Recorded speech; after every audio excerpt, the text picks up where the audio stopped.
Je vous remercie pour l'invitation, puisque vous l'avez suggéré. Juste un mot sur donc mon appartenance.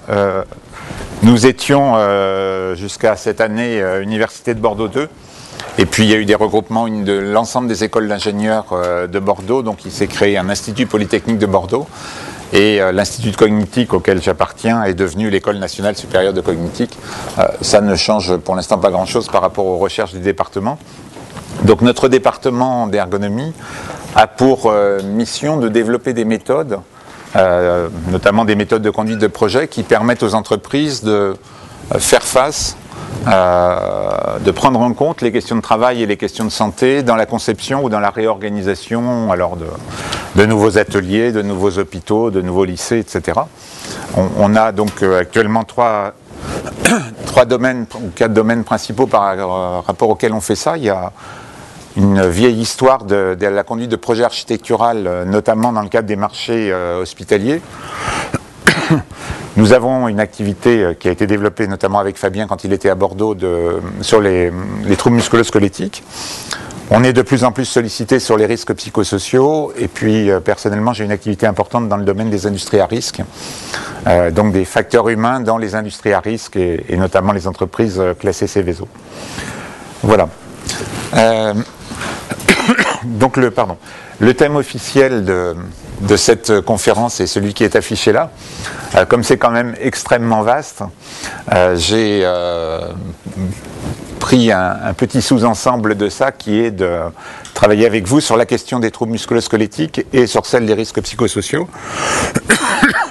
notamment pour dire à quel point ça se ressemble, aussi bizarrement que ça paraisse. Et donc à partir de ces questions, on pourra élargir, si vous le souhaitez, bien sûr, dans le débat. Alors, l'un des objets de cette présentation, c'est de montrer qu'il y a vraiment beaucoup de choses de communes à la question des troubles musculo-squelettiques et à la question des risques psychosociaux, même si, évidemment, les manifestations biologiques sont complètement différentes.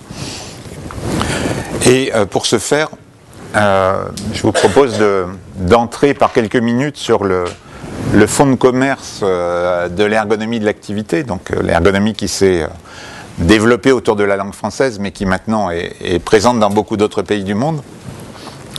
C'est cette idée que, quoi qu'on fasse, les travailleurs ne se contentent jamais d'exécuter ce qu'on leur demande. Si ils faisaient ça, on serait dans une situation de greffe du zèle. Quand on fait seulement ce qui est demandé, ça donne la greffe du zèle et il n'y aurait rien qui sortirait. Donc notre regard sur le travail, c'est l'idée que les travailleurs ne se contentent pas d'appliquer les procédures parce qu'ils doivent gérer la variabilité de la situation, que la situation n'est jamais comme elle est censée être, ou elle n'est pas souvent comme elle est censée être. D'une part, eux-mêmes sont variables, donc les travailleurs doivent faire face aux modifications de leur propre état, au fait que la fatigue, les événements de la journée et puis d'autres événements vont modifier leur propre état. Donc travailler, c'est se gérer soi-même. Et puis de l'autre côté, le fait que dans la production, il y a des petits incidents, il y a une vis qui tombe, il y a une photocopieuse qui bourre, il y a des clients qui demandent des choses qui ne sont pas habituelles, etc. Donc travailler, c'est en permanence adapter ses modes opératoires par rapport à ce qui était prévu pour permettre que la production sorte, malgré le fait que ce qui a été anticipé, ce n'est pas exactement ça qui se passe. Donc, pour comprendre aussi bien les risques psychosociaux que les troubles musculo-squelettiques, la proposition, c'est de dire toute situation de travail, c'est toujours une confrontation, au sens d'une rencontre, entre, d'un côté, ce qui a été anticipé par l'organisation du travail. Pour concevoir des postes de travail, il faut anticiper ce qui va s'y passer, il faut modéliser ce qui va s'y passer. Donc l'organisation prévoit un certain nombre de situations et elle met en place les ressources pour ces situations. Et puis de l'autre côté, il se passe des choses plus ou moins importantes, plus ou moins minuscules, qui n'ont pas été prévues et donc que les travailleurs vont devoir prendre en charge. Les travailleurs vont devoir prendre soin du fait que ce qui se passe n'est pas ce qui était prévu. Alors pour ce faire, évidemment, les travailleurs vont mobiliser toutes leurs compétences, ils vont mobiliser leur corps, ils vont mobiliser leur histoire, l'expérience d'autres situations, leur intelligence bien sûr. Et des points importants, c'est qu'ils vont tenter, ce faisant, d'arriver à quelque chose qui est socialement utile. Chacun d'entre nous, dans son travail, essaie, tant bien que mal, de produire quelque chose qui soit socialement utile. Donc du point de vue de la santé, essayer de faire quelque chose de socialement utile, c'est un enjeu. Et pour ce faire, une des ressources possibles, c'est le métier, c'est-à-dire la possibilité de partager avec des collègues sur les situations difficiles, sur la façon dont on prend soin des situations difficiles et de partager la construction avec les collègues de règles de métier pour essayer de constituer un patrimoine commun qui permet aux nouveaux, par exemple, de ne pas partir de rien quand ils s'affrontent à une situation de travail. Et puis, cette fréquentation de situations de travail avec leur diversité, progressivement, ça va développer un certain nombre de compétences qui vont faire que les salariés vont être de plus en plus à l'aise pour gérer des situations de plus en plus diverses. Alors, si on reprend cette idée de confrontation, ce qui se joue dans la conception et dans le fonctionnement d'une situation de travail, c'est la rencontre entre deux types de connaissances. D'un côté, il y a les connaissances scientifiques, les connaissances du général, connaissances des techniciens, des ingénieurs, qui sont celles avec lesquelles on peut anticiper, on peut calculer une situation. Donc ce sont les connaissances d'experts. Et puis de l'autre côté, il y a celles dont je viens de parler, qui sont les connaissances qui sont portées par les travailleurs, qui sont cette connaissance de la particularité des situations, du fait que les choses ne se passent pas comme prévu, qu'il faut prendre soin des situations. Et cette connaissance, elle n'est pas exactement de même nature parce qu'elle est énormément dans le corps des salariés ou des travailleurs.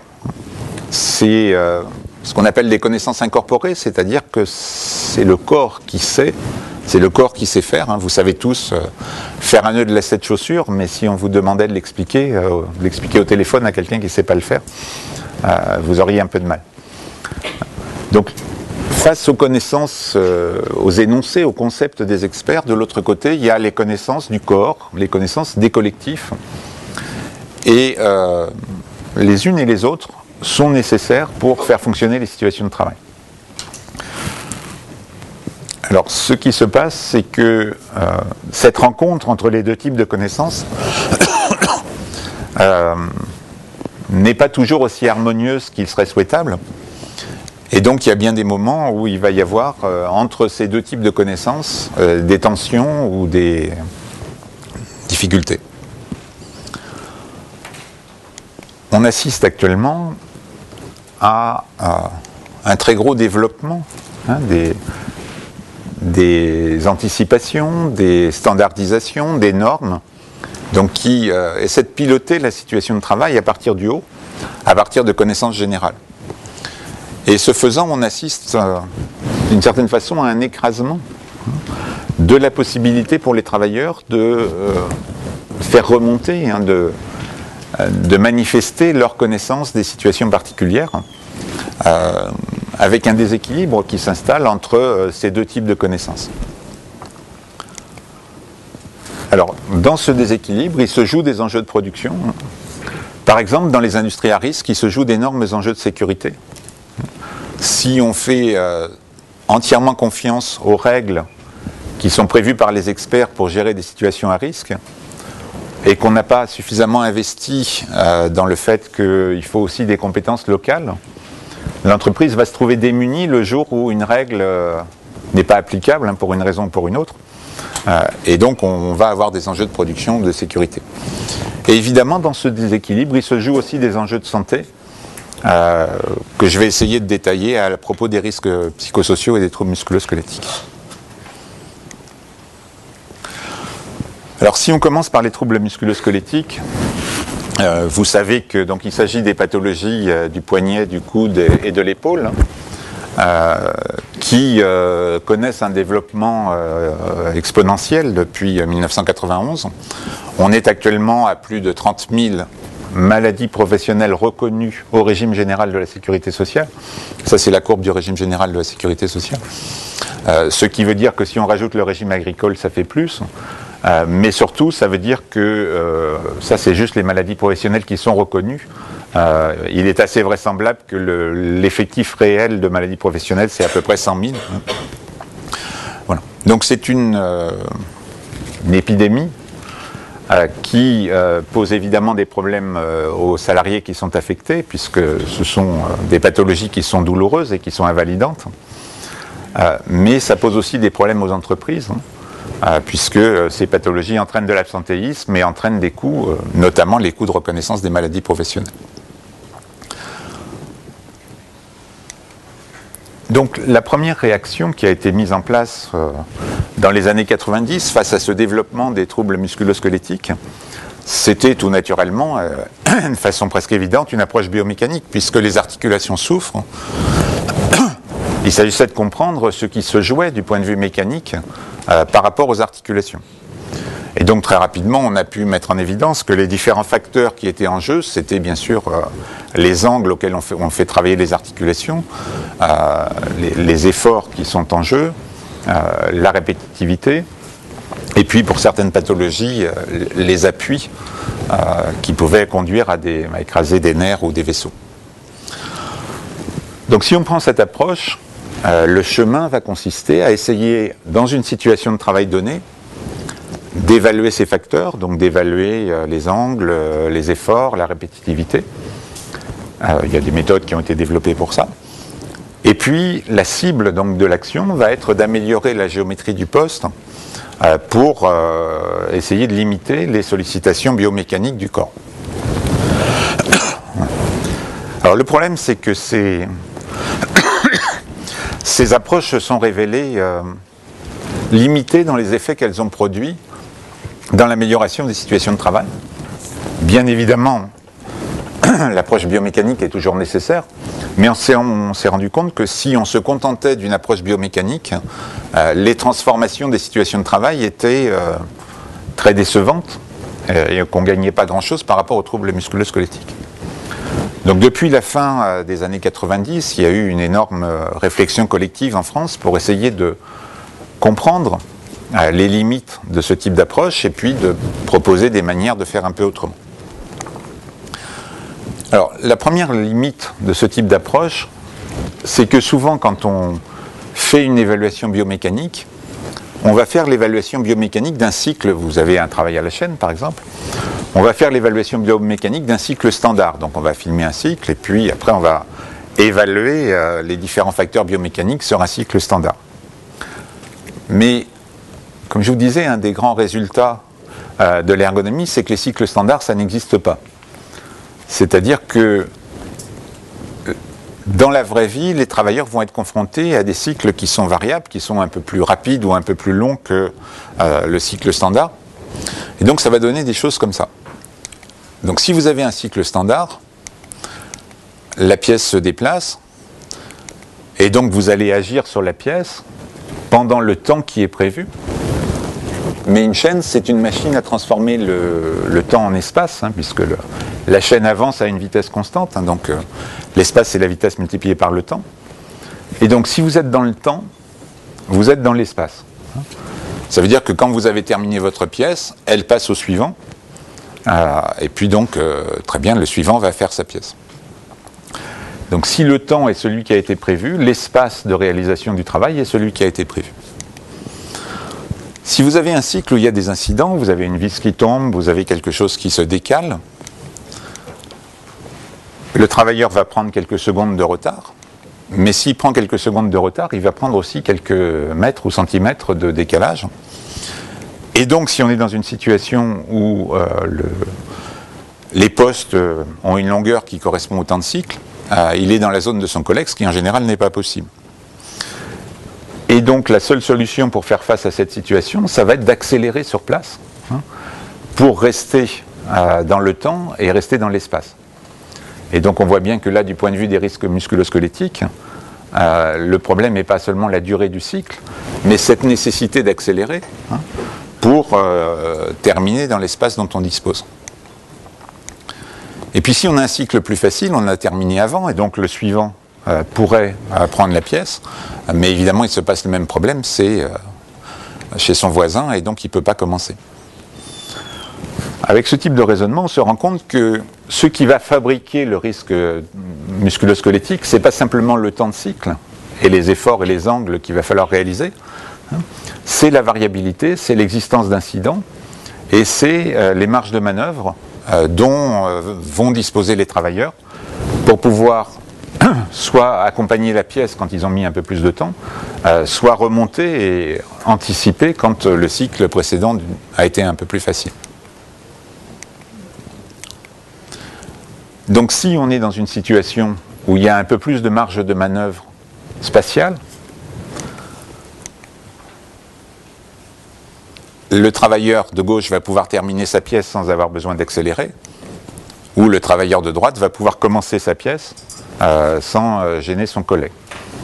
Et donc en gardant le même temps de cycle, mais en introduisant des marges de manœuvre spatiales, on se rend compte qu'on va diminuer le risque d'accélération et donc le risque de troubles musculo-squelettiques. Donc le risque ne dépend pas seulement du temps de cycle, il dépend du rapport entre l'espace dont on dispose pour faire un cycle normal et puis la marge de manœuvre qui existe en plus pour gérer les variabilités. Alors, il s'agit juste d'un exemple, parce que toutes les situations de travail répétitif n'ont pas cette structure, mais c'est un exemple qui a pour but d'introduire la notion de marge de manœuvre. Les troubles musculo-squelettiques se fabriquent dans des situations où les travailleurs n'ont pas de marge de manœuvre pour gérer la variabilité qui est inévitable et qui existe sur la situation.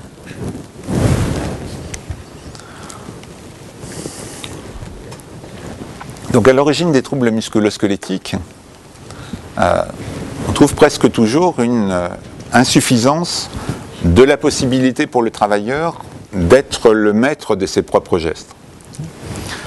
Alors je voudrais du coup faire une distinction.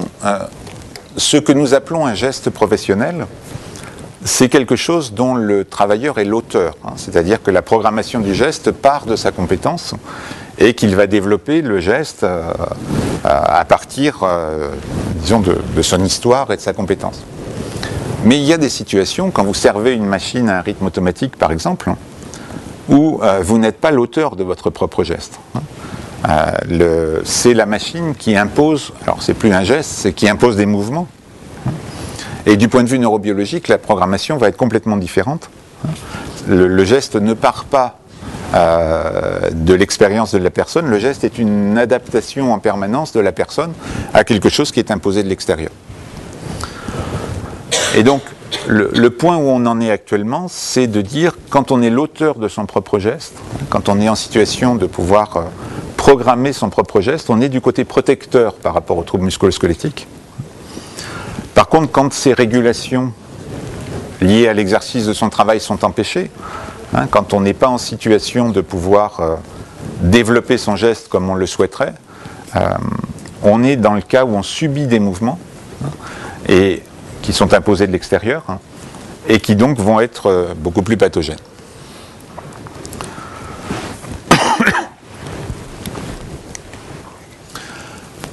Une autre raison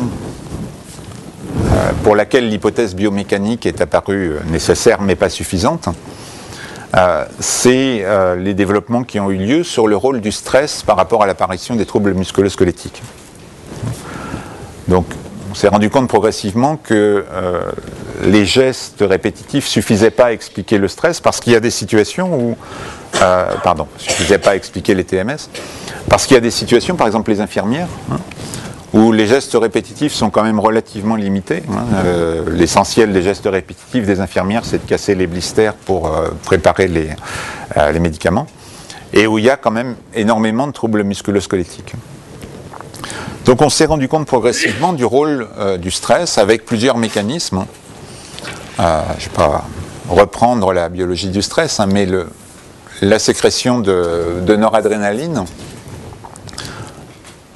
qui va contribuer donc à diminuer la microcirculation et donc à diminuer l'irrigation des tissus et la vitesse de réparation quand il y a des micro-lésions. Le fait que, vous savez, quand on est stressé, on est tendu. Et quand on est tendu, on travaille contre ses propres muscles, hein, puisque les muscles antagonistes sont actifs en même temps. Donc, évidemment, pour faire le même mouvement en étant stressé, on va plus forcer. Et puis, le fait que les cytokines qui sont sécrétées en situation de stress vont contribuer à l'inflammation des tendons. Alors l'hypothèse par les corticoïdes est plus discutée actuellement.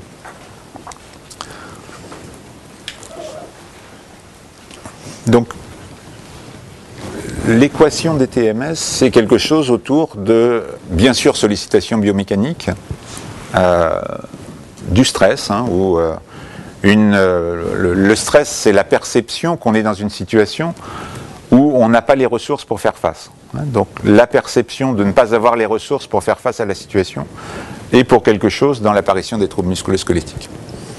Et donc le tout, bien sûr, sur fond de manque de marge de manœuvre. Alors concrètement, le manque de marge de manœuvre, ça concerne plusieurs aspects de la situation pathogène. Bien sûr, ce dont on était en train de parler, c'est-à-dire le temps réel. Dans le temps réel de la production, les salariés n'ont pas les marges de manœuvre qui leur permettent de gérer normalement les incidents, la variabilité. Mais ça concerne aussi l'impossibilité d'influencer les évolutions des outils de travail. Quand on est dans une situation où on peut contribuer à faire évoluer les outils de travail, il y a d'une part plus de chances qu'ils soient adaptés, et puis il y a d'autre part plus de chances que ce soit plus vivable pour le salarié.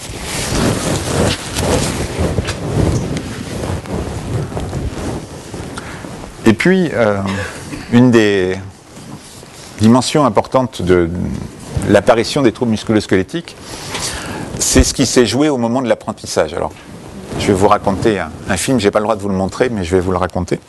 Il s'agit d'une usine de brioches, et du poste où, après que les brioches aient été cuites, elles sortent sur un tapis et un opérateur ou une opératrice doit les mettre par 10 dans des sacs. Il y a 3 séquences. Donc la première séquence, c'est une, j'imagine, intérimaire, ou en tout cas quelqu'un qui est recruté depuis très peu de temps. Et c'est absolument terrible à voir. Vous avez des brioches qui volent dans tous les sens. La pauvre dame essaie de mettre ses brioches dans le sac et elle a énormément de mal à arriver. La deuxième séquence, c'est une personne plus expérimentée, où on sent que les choses sont plus tranquilles, bien que ça aille extrêmement vite. Hein.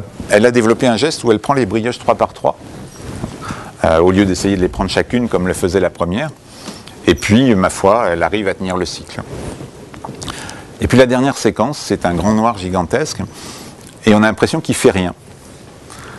Parce qu'il a développé un geste où il prend les brioches 10 par 10. Hein, donc il fait clong, clong, et puis, ma foi, ça va parfaitement bien. C'est-à-dire qu'il a développé un geste où l'efficacité vient de la pertinence du geste et pas de sa rapidité. La première, elle essaye de ramer contre le flux des brioches et puis elle n'y arrive pas. Et tandis que le geste professionnel du dernier est un geste pertinent qui fait que ça se passe bien.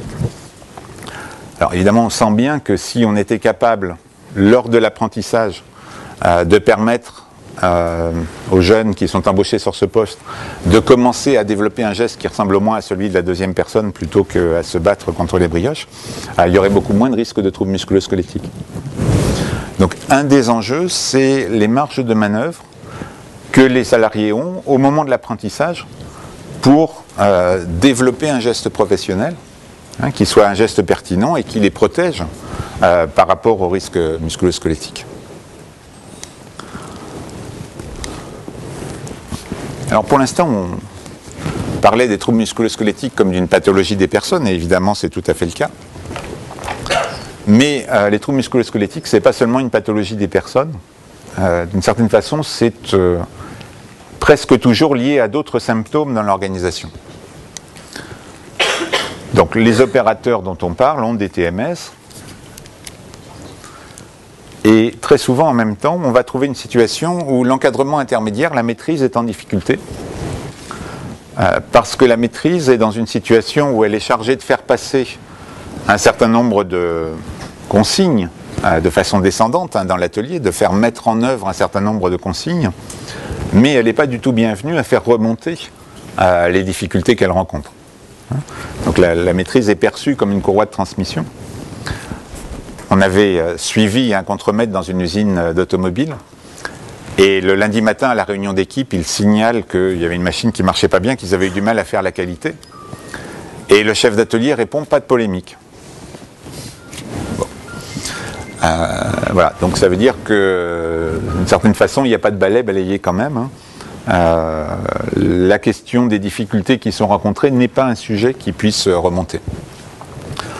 Alors on dit souvent que la brutalité de la maîtrise peut être une des causes des troubles musculo-squelettiques. Moi je préfère dire que c'est sans doute un des symptômes du tableau clinique que représentent les troubles musculo-squelettiques. Donc on est dans une espèce de syndrome avec des opérateurs qui sont en difficulté, une maîtrise qui est en difficulté, et en général une direction alors de l'établissement ou du service qui a aussi extrêmement peu de marge de manœuvre, parce qu'elle est coincée par des instructions du groupe ou par des instructions ou par une dépendance vis-à-vis des clients, et que d'autre part elle est souvent peu alimentée d'informations en provenance du terrain, parce que les systèmes d'information ne remontent que ce qu'ils ont été programmés pour remonter, c'est-à-dire le fait qu'on a atteint la production. Mais les systèmes d'information ne remontent pas d'informations sur ce qu'il a fallu faire pour atteindre la production. Donc la performance est gérée, mais le coût humain de la performance, ce qu'il a fallu faire pour gérer la production, n'est pas remonté. Donc la direction du site est souvent en aveugle par rapport aux difficultés concrètes du terrain. Alors pourquoi je vous dis ça? C'est que l'ensemble des acteurs auxquels on est confronté quand on intervient sur les troubles musculo-squelettiques ont en commun d'être persuadés qu'on ne peut pas faire autrement. Donc, les troubles musculo-squelettiques s'accompagnent extrêmement souvent d'une espèce d'impression de fatalité et de sentiment général d'impuissance. De toute façon, c'est comme ça fait partie du métier. Et ça, c'est un enjeu très important pour l'intervention, parce que vous avez des interlocuteurs qui sont convaincus que c'est très difficile de faire quelque chose. Nous avons tous appris à l'école qu'il fallait commencer par réfléchir, ensuite discuter et puis ensuite agir. Bon. Le problème, c'est que ça ne marche pas.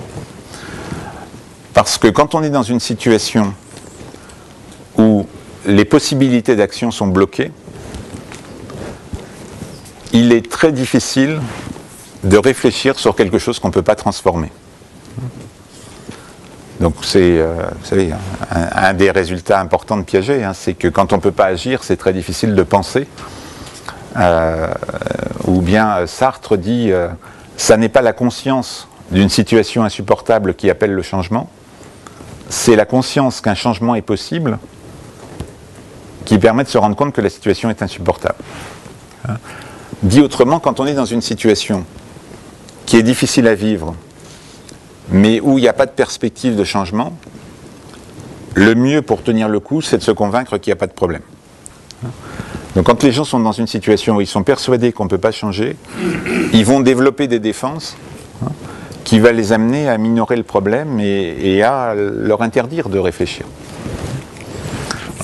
Donc quand on arrive dans une situation où il y a des troubles musculo-squelettiques, les trois pôles de ce triangle sont bloqués souvent.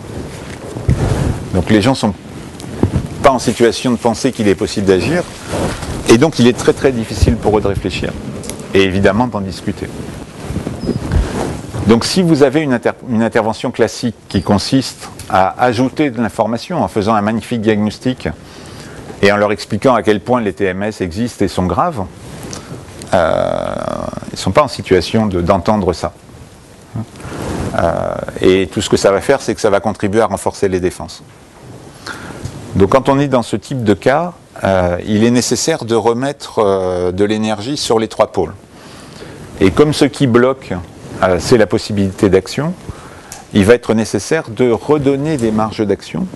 C'est-à-dire qu'en matière de troubles musculo-squelettiques, il faut commencer par des petits changements, qui évidemment ne vont pas révolutionner la situation, mais qui vont permettre de sortir du cercle magique. On ne peut rien faire. On va se rendre compte tout d'un coup qu'il est possible de faire des choses. On va pouvoir en discuter, et du coup, on va pouvoir réfléchir à des choses plus importantes. Donc, il ne s'agit pas de se mettre dans une dynamique diagnostic, discussion, action. Il faut redonner des chances à l'action pour que ça puisse redonner des chances ensuite à la possibilité de penser et de débattre. Alors, c'est très très marquant dans le cas des interventions des troubles musculo-squelettiques, mais ce n'est sans doute pas vrai que dans ce cas-là. Alors, pour terminer sur les TMS, donc il y a des troubles, il y a des lésions. Évidemment, en dessous de ces lésions, il y a un certain nombre de mécanismes physiopathologiques, il y a des facteurs de risque qui sont ceux dont je vous parlais tout à l'heure. Et puis, il y a un certain nombre de déterminants de ces facteurs de risque qui sont la conception des postes de travail, l'organisation, etc. Alors, c'est important de repérer où est-ce qu'on agit quand on intervient sur les troubles musculo-squelettiques. On n'agit pas sur les TMS. Quand un ergonome n'agit pas sur les TMS, le seul qui agit sur les TMS, c'est le chirurgien. Par contre, évidemment, on va recueillir des données sur les symptômes et sur les lésions. On va bien sûr essayer de comprendre le travail pour savoir ce qui se passe, et donc comprendre quels sont les facteurs de risque et leurs déterminants. Mais le niveau d'action, ce sur quoi on va chercher à agir, c'est le niveau des déterminants. C'est-à-dire que la cible d'une intervention ergonomique, ce ne sont pas les facteurs de risque, c'est la conception de la situation et de l'organisation qui débouche sur ces facteurs de risque. Voilà. Alors, bon. Dans le temps dont je dispose, c'est un balayage très très rapide du regard qu'on peut porter sur les troubles musculo-squelettiques. Évidemment, je suis à votre disposition tout à l'heure pour en discuter plus. Vous voyez que cette approche interroge presque directement la notion de santé. D'une certaine façon, cette idée que agir pour prévenir les troubles musculo-squelettiques, c'est redonner des marges de manœuvre, des possibilités d'action sur l'environnement, c'est presque directement lié à une des définitions de la santé, celle de Canguilhem, qui consiste à dire que la santé, ça n'est pas d'être normal dans son environnement, c'est de pouvoir influencer les normes de son environnement. C'est de pouvoir être pour quelque chose dans les normes de son environnement. Alors Canguilhem ne le dit pas comme ça, mais on pourrait traduire, la santé c'est la possibilité d'être pour quelque chose dans ce qui se passe, d'être pour quelque chose dans ce qui nous arrive. Et le point de vue que nous proposons sur les troubles musculo-squelettiques, c'est directement ça. Agir pour la santé, c'est agir pour les marges de manœuvre, donc à la fois en phase d'apprentissage, en temps réel, et puis en conception. Et évidemment pour les changements en vie quotidienne.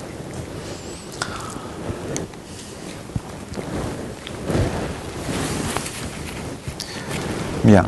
La deuxième partie, c'est de vous proposer d'utiliser le même genre de regard pour approcher la question des risques psychosociaux.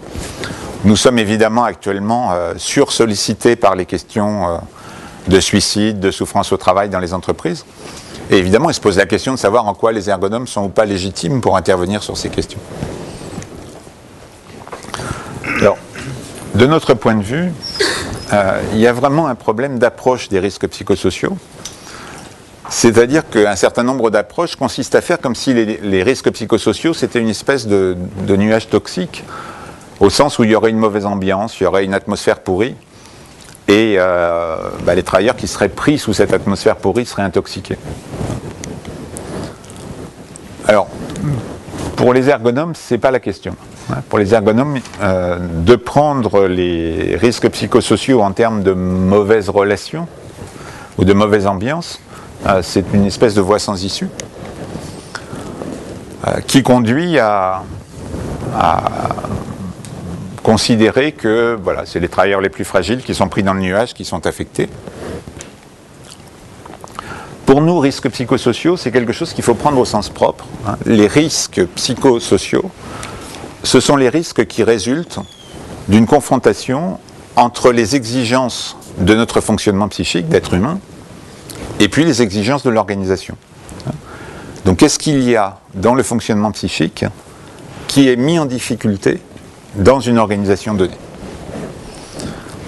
Et je vais essayer de vous proposer de considérer que ça se joue très concrètement dans le travail, et que donc si ça se joue très concrètement dans le travail, ça peut se jouer de façon différente dans une même entreprise pour des gens qui font des travaux différents. Par exemple, chez Renault à Guyancourt, il y a des ingénieurs de bureaux d'études qui vont mal, il y a des acheteurs qui vont mal, il y a des secrétaires qui vont mal. On ne peut pas, de mon point de vue, faire l'hypothèse que c'est parce qu'il y a un nuage général qui les met en difficulté. Il faut se demander ce qui se joue dans le travail des acteurs, qu'est-ce qui se joue dans le travail des acheteurs, qu'est-ce qui se joue dans le travail des ingénieurs, des secrétaires qui font qu'ils sont en difficulté. Alors, les besoins du fonctionnement psychique, hein, les besoins qu'on essaie de remplir dans le travail, c'est d'abord la tentative de pouvoir faire bien son travail. Pour aller bien, on a la nécessité de produire quelque chose dans lequel on puisse, d'une certaine façon, pour lequel on puisse avoir de l'estime, hein, en tout cas dont on puisse ne pas avoir honte. Et ça se joue pas seulement dans les situations normales, qui sont celles qui sont prévues par l'organisation, mais ça se joue dans la possibilité qu'on a de prendre soin de situations particulières. Faire bien son travail, c'est la possibilité de traiter bien des situations particulières. Le deuxième enjeu pour aller bien dans son travail, c'est de pouvoir partager ça avec ses collègues. Donc d'avoir des espaces dans lesquels on puisse discuter avec les collègues des situations difficiles, des réponses qu'on y apporte, hein, et construire progressivement des espèces de règles de métier auxquelles on peut se tenir quand on est en difficulté. Et puis une fois que ça c'est fait, évidemment on a besoin de pouvoir discuter avec sa hiérarchie, et notamment discuter des contradictions qu'il peut y avoir entre les situations qui sont prévues par l'organisation et puis les situations difficiles qu'on rencontre, pour lesquelles l'organisation favorise ou empêche le développement d'un travail de qualité. Et puis pour aller bien, on a besoin d'être de plus en plus compétent, hein, donc d'être de plus en plus à l'aise dans des situations de plus en plus diverses. Et évidemment, comme je viens de le dire à propos des troubles musculo-squelettiques, on a besoin d'être pour quelque chose dans ce qui se passe, de ne pas être un objet dans une organisation, hein, mais de pouvoir être pour quelque chose dans les évolutions de cette organisation. Alors ceux d'entre vous qui sont familiers avec la psychologie soviétique connaissent l'idée du vecteur mobile but. Donc le travail est tendu, hein, vers des buts. Donc on a un certain nombre de tâches à réaliser, on est tendu vers un certain nombre de buts, et d'autre part, donc on est tiré par les buts, comme dit Leontiev, et d'autre part, chacun de nous a un certain nombre de valeurs, de mobiles, personnels, qui vont nous pousser à agir. Et donc on est tiré par des buts et poussé par des mobiles, par des valeurs personnelles. Alors ce qui se joue quand on arrive dans une situation de travail, il y a beaucoup de personnes qui vont se trouver dans une situation de travail simplement parce qu'elles ont besoin de gagner leur vie. Donc au début, les mobiles de la personne, c'est d'abord de faire vivre sa famille. Hein. Et puis les buts sont ceux que l'organisation a prescrits. Et donc il faut faire ce qu'il y a à faire pour pouvoir gagner sa vie. Mais au fur et à mesure que ce salarié va devenir compétent, que ce salarié va se mettre à gérer la variabilité de la situation, il va découvrir dans la situation que la prescription, ça ne suffit pas. Que la réalité du travail résiste et que pour que ça se passe bien, il faut qu'il mette du sien. Il faut qu'il se mobilise dans la situation. Et puis il va découvrir que suivant la manière dont il règle un certain nombre d'incidents, ça facilite ou ça rend plus difficile le travail du collègue en aval, ou ça facilite ou ça rend plus difficile l'activité du client. Et donc progressivement dans le travail, on va découvrir que la manière dont nous faisons notre travail, ça fabrique du travail plus facile ou du travail plus difficile pour d'autres. Et que donc derrière l'objet sur lequel on travaille, que ce soit une pièce de frein, que ce soit un dossier, que ce soit la préparation d'un cours, à travers l'objet, on est en relation avec d'autres personnes. Et que donc on va se mobiliser non pas pour l'objet, mais on va se mobiliser à travers l'objet pour les autres personnes avec lesquelles cet objet est partagé. Et donc, on part d'une situation où l'objet c'est juste un objet, où progressivement l'objet commence à avoir de l'importance, parce qu'à travers lui, on fabrique des relations avec d'autres. Et ce qui va se passer, c'est que pour cette raison de relation avec d'autres, au-delà des buts de qualité qui sont fixés par l'organisation, chacun d'entre nous va se fixer des nouveaux buts dans la manière de faire son travail. Dans la manière de faire bien son travail, on va mettre un peu de nous-mêmes sur ce que c'est qu'un travail bien fait. Donc si on reprend le vecteur entre les mobiles et les buts, progressivement, à partir de ses propres valeurs, à partir de ses propres mobiles, l'opérateur va rajouter des enjeux de qualité à ceux qui sont définis par l'organisation. Et il va rajouter des enjeux de qualité qui sont ceux qui marquent les propriétés de l'objet qui sont des relations avec d'autres. Et donc faire bien son travail pour l'opérateur, ça va être cette possibilité d'atteindre un certain nombre de buts de qualité qu'il se fixe, ou de manière de faire qu'il se fixe pour faciliter la relation avec d'autres. Et bien sûr, ce qui peut se passer, c'est qu'il y ait des conflits entre les buts qui sont définis par l'organisation, notamment en termes de quantité, et les buts qui sont définis par l'opérateur, notamment en termes de travail bien fait. Alors le problème n'est pas qu'il y ait des conflits, c'est normal que dans une entreprise il y ait des conflits. Le problème c'est quand on est dans une situation où ces conflits ne peuvent pas s'exprimer, ne peuvent pas se débattre. Et si les conflits ne sont pas débattus, le travailleur va se trouver dans une situation d'impossibilité de faire bien son travail, au sens où il considère que le travail devrait être bien fait. Et ça va déboucher sur un certain nombre de conflits qui sont, au lieu d'être des conflits dans l'entreprise, qui sont des conflits à l'intérieur de la personne. La personne va être cisaillée par cette impression de ne pas pouvoir faire bien son travail, que l'organisation ne permet pas de pouvoir faire bien son travail. Donc les conflits intrapsychiques, les conflits, les risques psychosociaux, les conflits intrapsychiques, c'est l'intériorisation de conflits sociaux qui n'ont pas lieu. Ce sont des contradictions dans l'organisation qui ne peuvent pas être débattues dans l'organisation et qui, du coup, viennent mettre des tensions, des contradictions à l'intérieur de la personne. Parce qu'elle est obligée de tenter de faire une chose et son contraire et que ça n'est pas possible de faire à la fois une chose et son contraire. Donc, pour nous, quand on nous alerte sur des risques psychosociaux, la première grille de lecture, c'est toujours qu'est-ce qui met en difficulté les travailleurs pour faire bien leur travail, au sens où ils ont fixé un certain nombre de critères eux-mêmes de ce que ce serait du travail bien fait.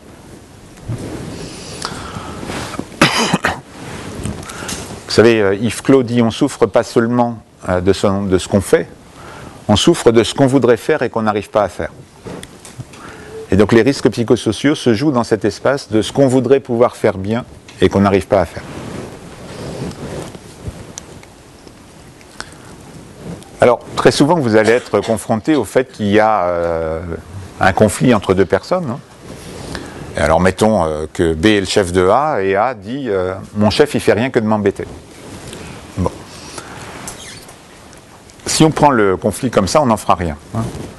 Un conflit entre deux personnes comme ça, un ergonome ne peut pas y faire quoi que ce soit. Et il ne faut pas. Derrière ça, le plus souvent, il se joue que ces personnes ont un objet de travail en commun.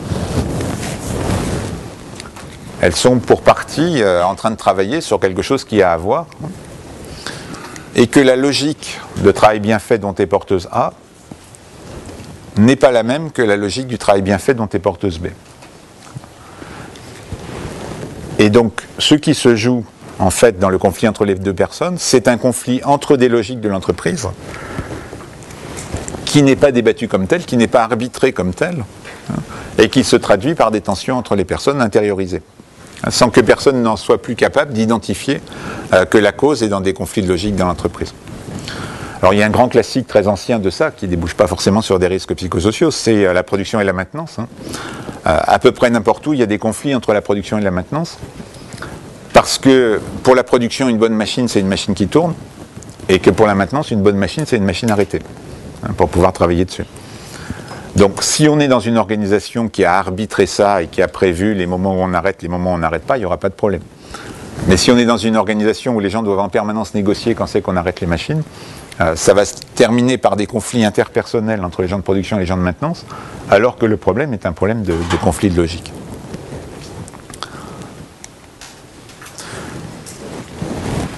Donc, quand on est confronté à des risques psychosociaux, il y a une série d'enjeux, si on veut faire avancer les questions, me semble-t-il.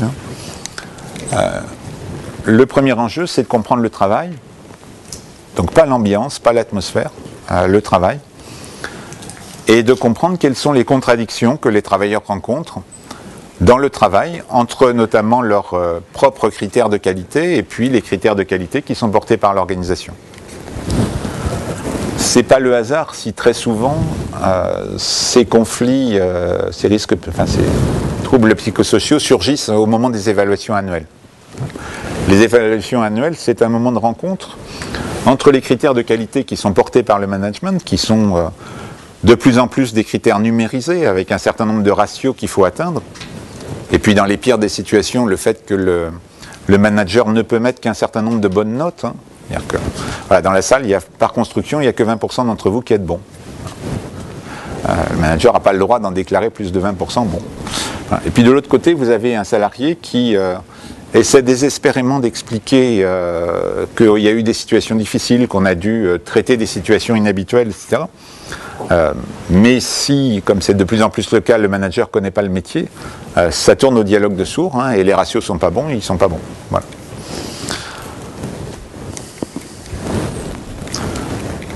Donc le deuxième cran très important, c'est que quand des salariés sont en difficulté, il faut qu'ils puissent sortir de l'idée que ce sont eux qui sont trop faibles, et donc il faut qu'ils puissent arriver à se rendre compte que c'est dans le travail que ça se joue, et il faut qu'ils arrivent à en parler avec les collègues.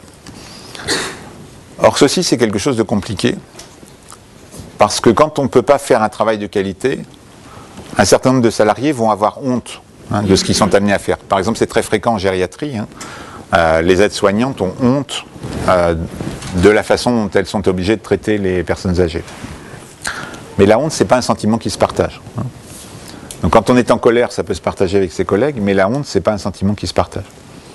Et donc il faut arriver à sortir de l'impression qu'on est trop faible pour identifier que les déterminants sont du côté de l'organisation et pouvoir en discuter avec les collègues. Donc il faut que ce qui est à l'intérieur sorte, et que ce qui est actuellement des tensions à l'intérieur de la personne soit traité comme des contradictions à l'intérieur de l'entreprise, normales, mais qui doivent être débattues. Et puis, une fois que les collègues ont pu partager, il va constituer un certain point de vue collectif, le cran d'après, c'est qu'ils puissent en discuter avec leur hiérarchie. Mais dans cet ordre-là. Pour qu'il puisse y avoir un débat pertinent avec la hiérarchie, il faut que les collègues aient déjà réussi à partager entre eux sur qu'est-ce qui est difficile. Et puis enfin, la cible d'une intervention, si on fait des interventions sur les risques psychosociaux, ça va être d'agir sur l'organisation pour mettre en place des mécanismes qui permettent que ces contradictions normales dans le travail soient traitées, soient mises en circulation, soient débattues au plus près, au niveau le plus pertinent, c'est-à-dire plus près des situations.